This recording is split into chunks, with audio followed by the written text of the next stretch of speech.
नमस्कार, स्वागत है आपका। आपके साथ मैं हूं अमृता चौरसिया। एक नजर हेडलाइंस पर।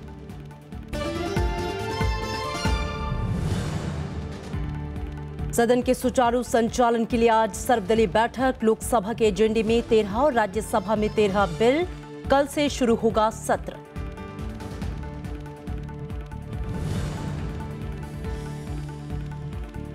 हरीश रावत ने बीजेपी पर कांग्रेस विधायकों को धमकाने का लगाया आरोप। राज्यपाल से सुरक्षा की मांग। बीजेपी ने कैबिनेट बैठक पर उठाए सवाल। हरीश रावत पर कार्रवाई की मांग।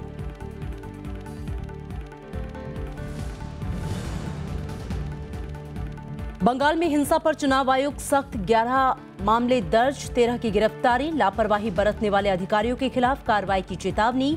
चौथे दौर के लिए कल मतदान।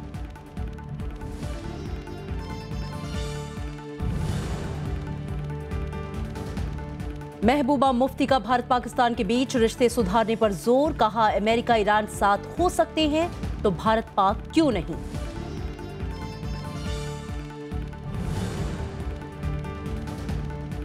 और सूखे और गर्मी से बेहाल लोग। देश के 91 प्रमुख जलाशयों में जलस्तर घटकर हुआ 22%।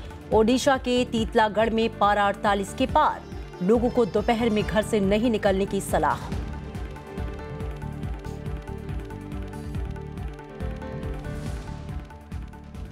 चलिए अब खबरें विस्तार से। संसद का आगामी सत्र सोमवार से शुरू हो रहा है। सदन के सुचारू संचालन के लिए लोकसभा अध्यक्ष सुमित्रा महाजन ने आज सर्वदलीय बैठक बुलाई है। हालांकि कांग्रेस संसद में उत्तराखंड का मामला पुरजोर तरीके से उठाने की तैयारी में है और इस सिलसिले में कांग्रेस ने राज्यसभा में नोटिस भी दिया है। इसी बीच सरकार ने यह साफ किया है कि वो सभी मुद्दों पर सार्थक बहस को तैयार है।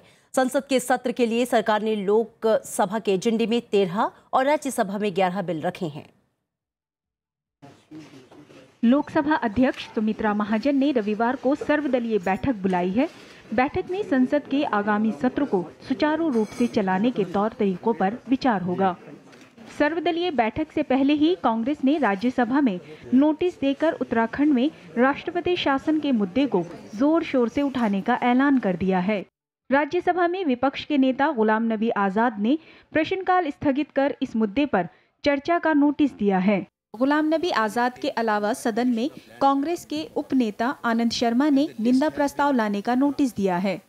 दोनों ही नोटिस में केंद्र पर उत्तराखंड की निर्वाचित सरकार को अस्थिर करने का आरोप लगाया गया है। उनकी जो मंशा साफ है, नियत साफ है कि उनकी नियत ये है कि बीजेपी की गवर्नमेंट किसी न किसी हालत में वहाँ पर इंस्टॉल करे और कांग्रेस की गवर्नमेंट को हटाए। सरकार ने सभी मुद्दों पर चर्चा की बात कही है, लेकिन उत्तराखंड पर सरकार भी आक्रामक दिख रही है। संसदीय कार्य राज्य मंत्री मुख्तार अब्बास नकवी का आरोप है कि कांग्रेस कम से कम 88 बार राष्ट्रपति शासन लगा चुकी है, इसलिए उसे पुराने सवालों का जवाब देना होगा। जिन मुद्दों पे भी कांग्रेस चर्चा करना चाहती है, कोई और चर्चा करना चाहता है, हम हर मुद्दे पे चर्चा के लिए तैयार हैं। लेकिन एक बात उन्हें समझ लेना चाहिए कि चर्चा होगी तो उनका बदनुमा इतिहास सामने आएगा और उस इतिहास का बदनुमा आईना उनको दिखाया जाएगा। विपक्षी दल सूखे की समस्या से आंख मूंदने का आरोप लगा रहे हैं। इसे लेकर भी राज्यसभा में नेता विपक्ष गुलाम नबी आजाद समेत कई नेताओं ने नोटिस दिया है। सीपीआई ने तो सूखे पर चर्चा के लिए सर्वदलीय बैठक बुलाने की भी मांग की है। वहीं सरकार जीएसटी समेत सभी अटके बिलों को पारित कराने की कोशिश करेगी। सत्र 13 मई तक चलेगा। Bureau report, Rajya Sabha TV. और उत्तराखंड में कांग्रेस और बीजेपी के बीच सियासी तकरार जारी है। कांग्रेस नेता और पूर्व मुख्यमंत्री हरीश रावत ने बीजेपी को एक बार फिर निशाने पर लिया है। उन्होंने कहा कि प्रदेश में सरकार बनाने के लिए बीजेपी किसी भी हद तक जा सकती है। उन्होंने आरोप लगाया है कि बीजेपी कांग्रेस और पीडीएफ विधायकों को अपने पाले मिलाने के लिए धमकियां दे रही है। कांग्रेस और पीडीएफ विधायकों की सुरक्षा के लिए हरीश रावत ने राज्यपाल से व्यवस्था करने की मांग की है। उन्होंने हाई कोर्ट का लिखित आदेश मिलने से पहले ही मुख्यमंत्री के तौर पर कैबिनेट की बैठक बुलाने को सही ठहराया। हरीश रावत का कहना है कि अगर केंद्र सरकार बिना लिखित आदेश के हाई कोर्ट के फैसले को सुप्रीम कोर्ट में चुनौती दे सकती है, तो फिर उनका कैबिनेट की बैठक बुलाना कैसे गलत हो सकता है। जिस तरीके से लोगों को धमकाया जा रहा है, लोगों को उठाने की धमकी दी जा रही है, लोगों को कहा जा रहा है तुमको नष्ट कर देंगे, तुम फलां को संदेश भेजे जा रहे हैं दूसरे लोगों के माध्यम से, अलग अलग तरीके इस्तेमाल किए जा रहे हैं। इससे जो है हमारे लोगों की जो कांग्रेस सपोर्टिंग कांग्रेस के विधायक है या जो है पीडीएफ के विधायक है, मैं उनकी सुरक्षा के लिए बहुत चिंतित हूँ। और इस बीच बीजेपी ने हरीश रावत पर पलटवार करते हुए राज्यपाल से कानूनी कार्रवाई की मांग की है। प्रदेश अध्यक्ष अजय भट्ट की अगुवाई में पार्टी का एक प्रतिनिधिमंडल कल राज्यपाल से मिला और उन्हें ज्ञापन सौंपा। बीजेपी ने हाईकोर्ट के लिखित आदेश मिलने से पहले ही हरीश रावत की कैबिनेट बैठक बुलाने को संविधान का उल्लंघन बताया। बीजेपी ने राज्यपाल से इस बाबत हरीश रावत पर कानूनी कार्रवाई करने की मांग की है। अजय भट्ट ने कहा कि हाईकोर्ट के आदेश की कॉपी मिले बिना ही हरीश रावत ने जल्दबाजी में कैबिनेट की बैठक कर कई फैसले लेने शुरू कर दिए जो कि गलत हैं। आप गद्दी पर बैठ के धड़ाधड़ फैसले करने लगे, कह रहे हैं कि हमको 1 घंटा भी समय मिलेगा, जनहित के काम करेंगे।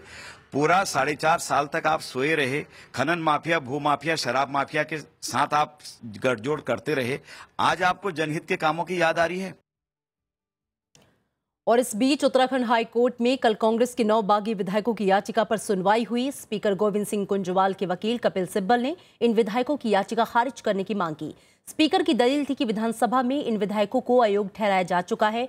बागियों ने अयोग्य ठहराने को हाई कोर्ट में चुनौती दी है।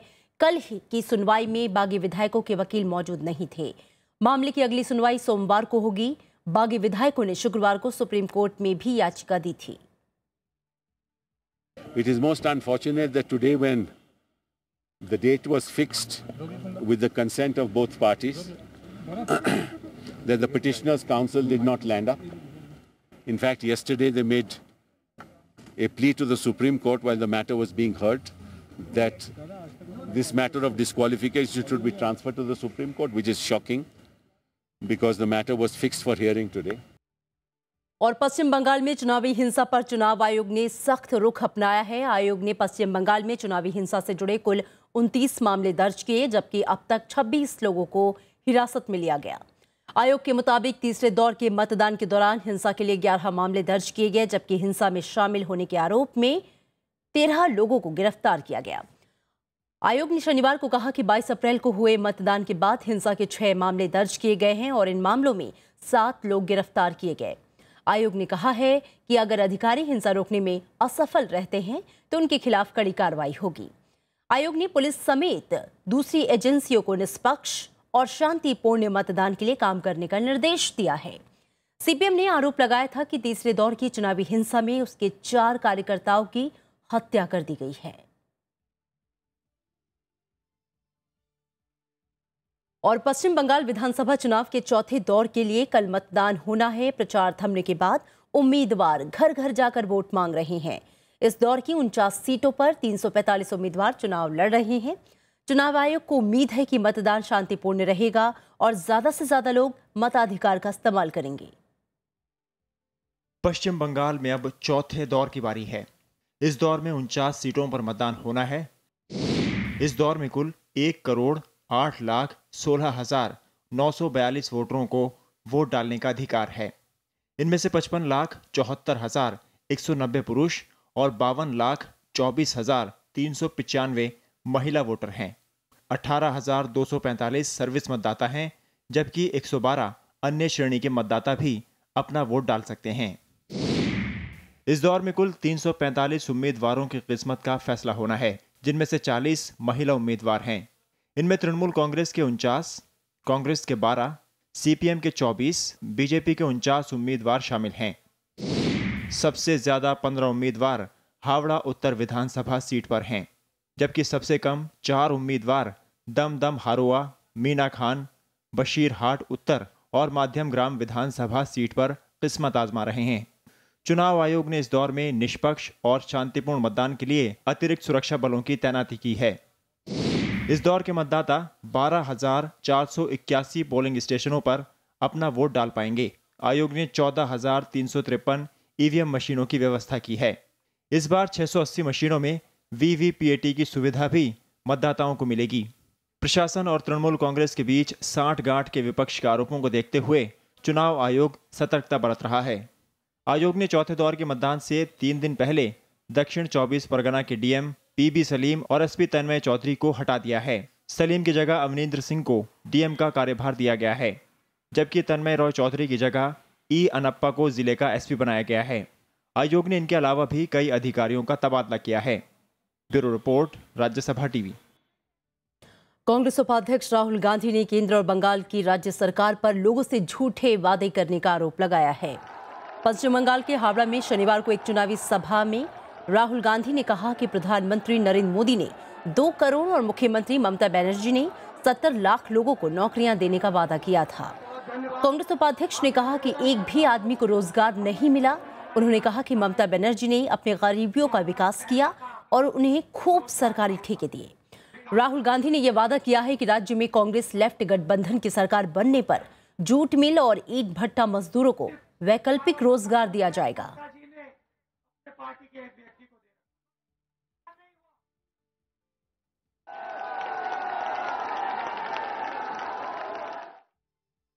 और डीएमके प्रमुख एम करुणानिधि ने कल चुनाव प्रचार की शुरुआत कर दी। उन्होंने चेन्नई में एक बड़ी रैली की और सत्ताधारी एआईएडीएमके पर कई आरोप लगाए।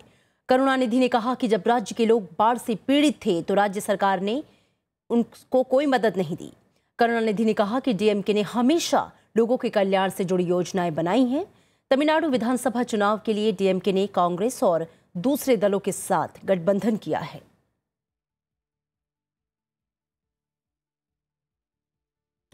और इधर बिहार के मुख्यमंत्री नीतीश कुमार ने कहा कि वो बीजेपी के खिलाफ व्यापक गठबंधन बनाने की कोशिश कर रहे हैं। शनिवार को पटना में औपचारिक रूप से जेडीयू का राष्ट्रीय अध्यक्ष बनने के बाद उन्होंने ये बात कही। नीतीश ने कहा कि विपक्षी दलों को बीजेपी के खिलाफ एकजुट करना कोई अपराध नहीं है। इसके लिए विपक्षी पार्टियों को कुछ समझौते करने पड़ेंगे। नेतृत्व के सवाल पर उन्होंने कहा कि इसका फैसला बाद में होगा। पटना में जेडीयू की राष्ट्रीय परिषद की बैठक में करीब 1000 प्रतिनिधियों ने उनके अध्यक्ष बनने पर मुहर लगाई। नीतीश को 10 अप्रैल को पार्टी का अध्यक्ष चुना गया था। इससे पहले शरद यादव पार्टी की अगुवाई कर रहे थे। और जो भी मेरी क्षमता है उसके अनुरूप पार्टी संगठन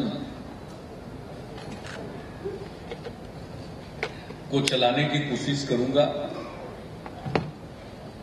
और सबके सहयोग से संगठन और मजबूत बने, इसका विस्तार हो,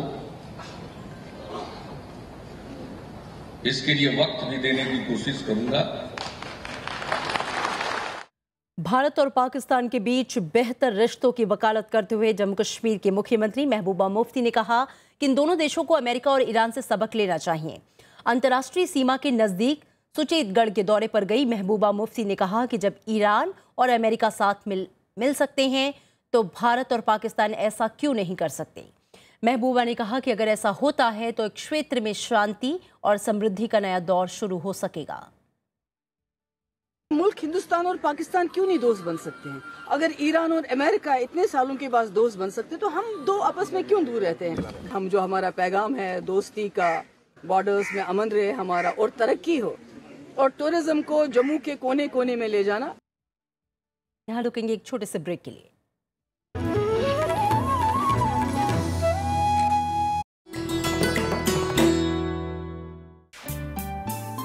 सरोजनी नायडू स्वतंत्रता सेनानी, कवयित्री और वक्ता, कांग्रेस की अध्यक्ष निर्वाचित होने वाली पहली भारतीय महिला सरोजनी ने 13 साल की उम्र में रची थी पहली कविता। आजादी के बाद वो बनी देश की पहली महिला राज्यपाल। भारत कोकिला के नाम से मशहूर सरोजनी नायडू है नारी शक्ति की अनूठी मिसाल।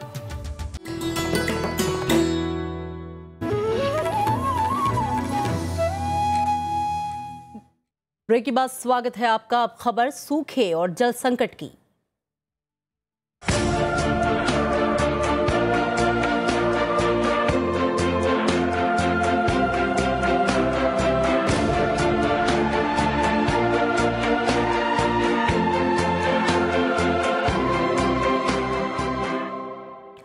सूखे का आलम यह है कि देश भर में 91 प्रमुख जलाशयों में जल का स्तर घटकर उनकी कुल क्षमता के 22% पर आ गया।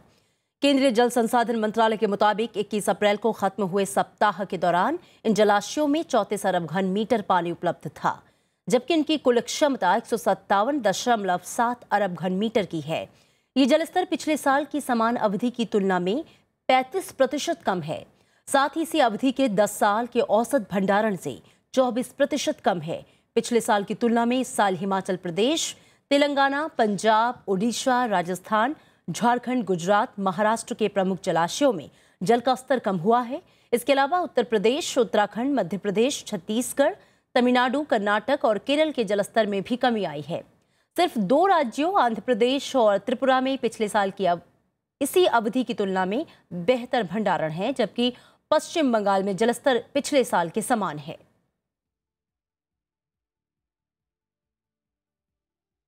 और इस बीच राष्ट्रपति प्रणब मुखर्जी ने एक निजी विधेयक पर विचार करने की सिफारिश की है। इस विधेयक में शुष्क, रेगिस्तानी और सूखा पीड़ित इलाकों के किसानों को राहत मुहैया कराने और 10,000 करोड़ रुपए के शुरुआती धन से कल्याण कोष बनाए जाने की बात कही गई।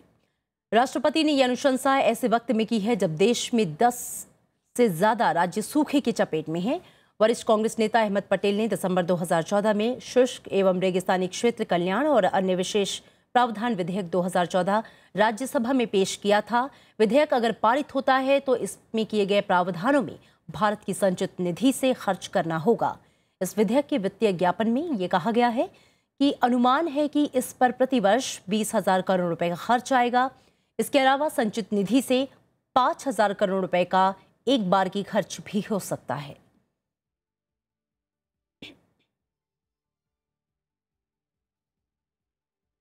और महाराष्ट्र के लातूर में पिछले 2 महीनों में अब तक गर्मी और लू से 40 से ज्यादा लोगों की मौत हो चुकी है। हालात इस कदर बदतर हो चुके हैं कि पुलिस के पहरे में पानी की आपूर्ति की जा रही है। पेश है ये खास रिपोर्ट।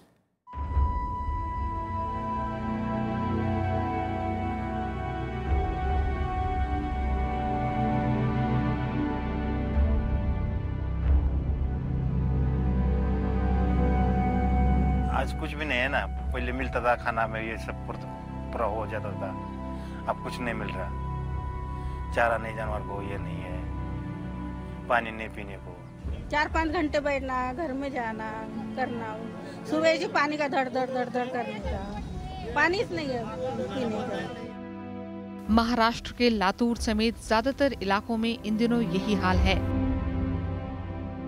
पानी के लिए लोगों को हर रोज घंटों पसीना बहाना पड़ रहा है।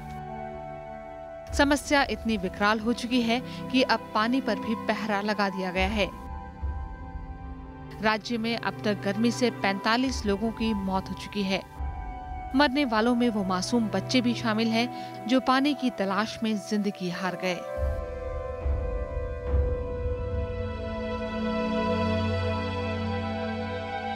There are almost 45 water deaths in last 2.5 months. So it means that a small kid of 5 years or 10 years daughter, they have gone for water fetching, and that's why they lost their lives in wells or below tanker.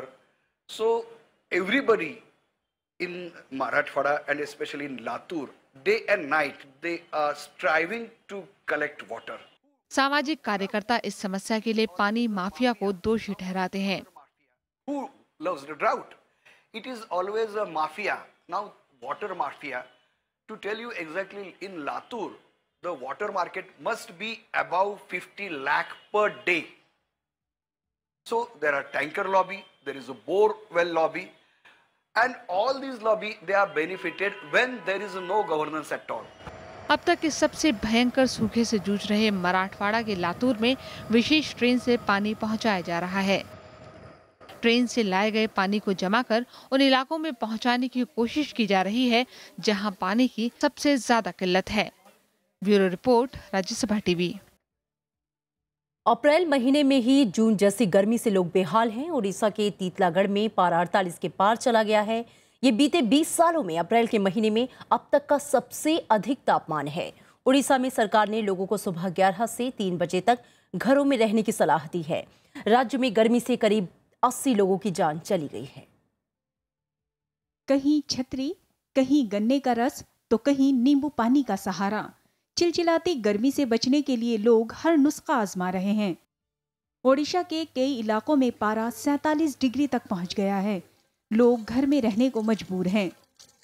Today also temperature is comparatively high at Titlagarh because the data we received that is 48 degrees Celsius recorded at Titlagarh. The data we received from all the meteorological observatories in Odisha, around 18 stations have reported that the temperature of 40 degrees Celsius and above, and 8 stations have reported the temperature of 45 degrees Celsius and above. यही हाल उत्तर प्रदेश का भी है। कभी गुलजार रहने वाले वाराणसी के घाट गर्मी की वजह से सूने पड़े हैं। यहाँ सड़कों पर भी सन्नाटा पसरा हुआ है। रोड पे चलना इतना मुश्किल हो गया है। 42 डिग्री तापमान है। रोड पे देखिए आप कितनी सन्नाटे हैं, जबकि रोड पे बहुत भीड़ रहती है और इस टाइम देखिए रोड पे निकलना एकदम बहुत मुश्किल हो गया है। गर्मी में इंसान ही नहीं जानवर भी बेहाल हैं। भुवनेश्वर के नंदनकानन चिड़ियाघर में जानवरों को गर्मी से बचाने के लिए खास इंतजाम किए गए हैं।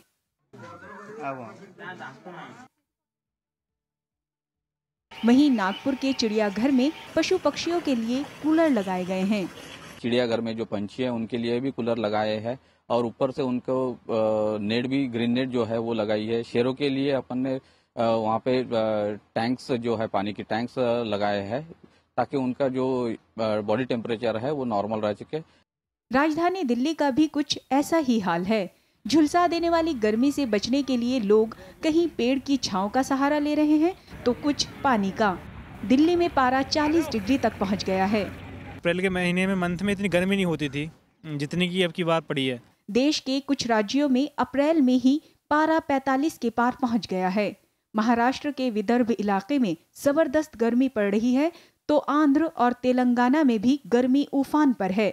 मौसम विभाग की माने तो अभी गर्मी और लू से राहत नहीं मिलेगी। Bureau report, Rajya Sabha TV.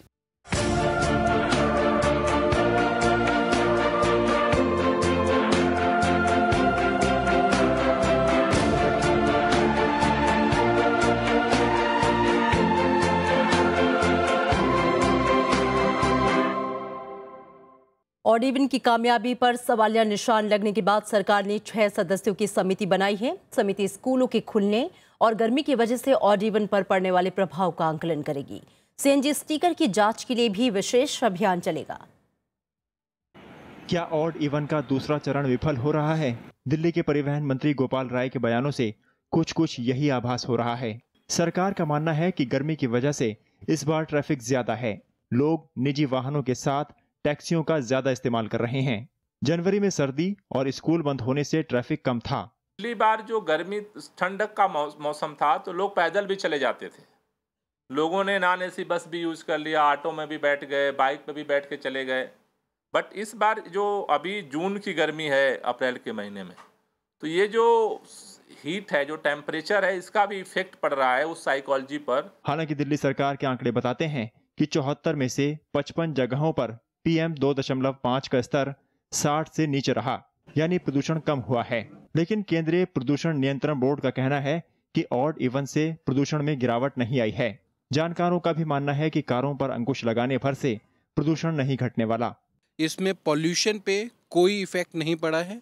जिन जगहों पे ज्यादा पॉल्यूशन था वो आज भी है, ऑड इवन के रहने के बावजूद भी। ऑड इवन को लेकर जनता की राय भी बटी है। कुछ लोग मानते हैं कि सिर्फ ट्रैफिक में कमी आई है तो कुछ इसे प्रदूषण घटाने वाला भी मान रहे हैं।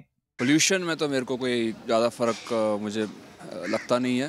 हो सकता है क्योंकि गर्मियाँ हैं इसलिए, लेकिन ट्रैफिक में हाँ ज़रूर मुझे लगता है कि थोड़ा बहुत डिफरेंस है। इतनी भीड़ नहीं नज़र नहीं आती है सड़कों में। पोल्यूशन में तो कोई फ़र्क नहीं है, सिर्फ फ़र्क पड़ा है थोड़ा सा ट्रैफिक कम होता है।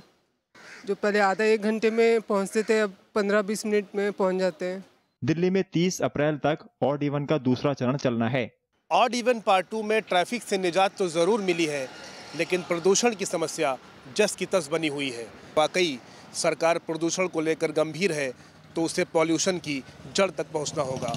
अनु दीवान के साथ मोहम्मद फातेह टीपू, राज्यसभा टीवी, दिल्ली। पूर्वोत्तर राज्य अरुणाचल प्रदेश में कल फिर हुए भूस्खलन में 2 लोग मारे गए हैं। राज्य में भूस्खलन से मरने वालों की तादाद बढ़कर 19 हो गई है। कल हुए भूस्खलन में मरने वालों में ज्यादातर मजदूर हैं जो पड़ोसी राज्यों से यहां काम करने आए थे। भूस्खलन से इलाके की रिहायशी इमारतों को भी नुकसान पहुंचा है, जबकि कई लोगों के अब भी मलबे में दबे होने की आशंका है। भारी बारिश की वजह से राहत और बचाव का काम में बाधा आ रही है। बारिश की वजह से टेलीफोन सेवाएं और बिजली आपूर्ति भी बाधित है। बचाव कार्य में तेजी लाने के लिए एनडीआरएफ की टीमों को लगाया गया है। तवांग के अलावा अंजाव, चांगलांग, पूर्वी सियांग और निचले सुबानसिरी जिले में भूस्खलन और बाढ़ पूरी तरह से पीड़ित हैं। मुख्यमंत्री कलिखो पुल ने हादसे में मरने वालों के परिजनों को 4-4 लाख रुपए और घायलों को 2-2 लाख रुपए के मुआवजे का ऐलान किया है। और इसी बीच केंद्रीय गृह राज्य मंत्री किरण रिजिजू ने पीड़ित इलाकों का दौरा कर ताजा हालात का जायजा लिया।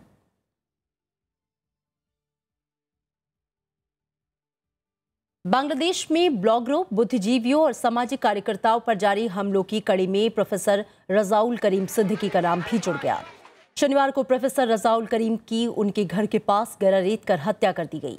रजाउल करीम घर से राजशाही विश्वविद्यालय जा रहे थे कि मोटरसाइकिल सवार युवकों ने धारदार हथियार से उन पर हमला कर उनका गला रेत दिया। घटना को अंजाम देकर हमलावर फरार हो गए। 58 वर्षीय प्रोफेसर रजाउल करीम प्रश्नोत्तर बांग्लादेश के राजशाही विश्वविद्यालय में अंग्रेजी के प्रोफेसर थे। अमेरिका की एक निजी खुफिया एजेंसी SITE ने कहा कि इस्लामिक स्टेट ने इस हत्या की जिम्मेदारी ली है।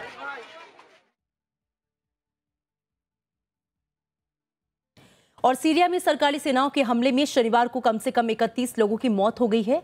रूसी विमानों और सरकारी सेनाओं ने शनिवार को भी अलेप्पो शहर के अलावा राजधानी दमिश्क के नजदीक विद्रोहियों के ठिकानों पर हमले जारी रखे। इसी बीच संयुक्त राष्ट्र ने सीरिया में बढ़ती हिंसा पर चिंता जाहिर की है।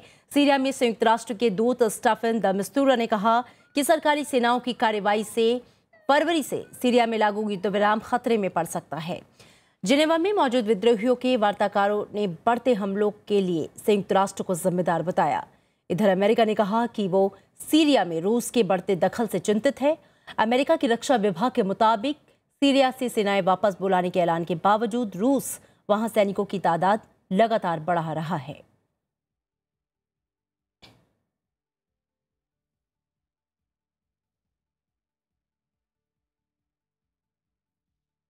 इक्वाडोर में भूकंप से मरने वालों की तादाद 650 हो गई है।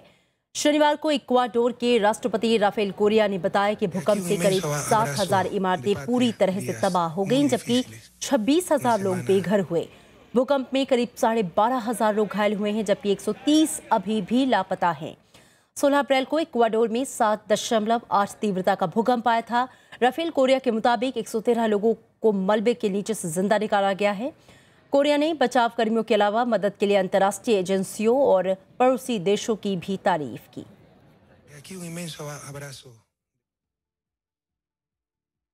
चलते चलते नजर हेडलाइंस पर।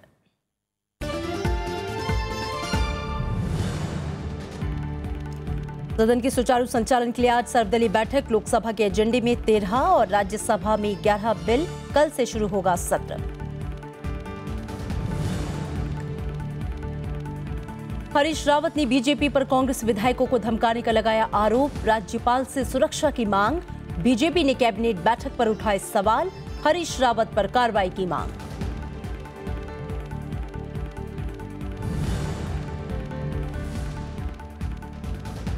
बंगाल में हिंसा पर चुनाव आयोग सख्त। 11 मामले दर्ज, 26 की गिरफ्तारी। लापरवाही बरतने वाले अधिकारियों के खिलाफ कार्रवाई की चेतावनी। चौथे दौर के लिए कल मतदान।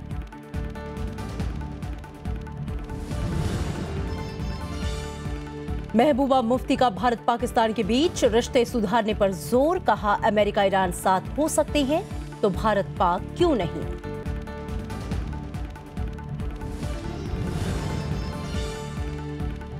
और सूखे और गर्मी से बेहाल लोग। देश के 91 प्रमुख जलाशयों में जलस्तर घटकर हुआ 22%। ओडिशा के तीतलागढ़ में पारा 48 के पार। लोगों को दोपहर में घर से नहीं निकलने की सलाह।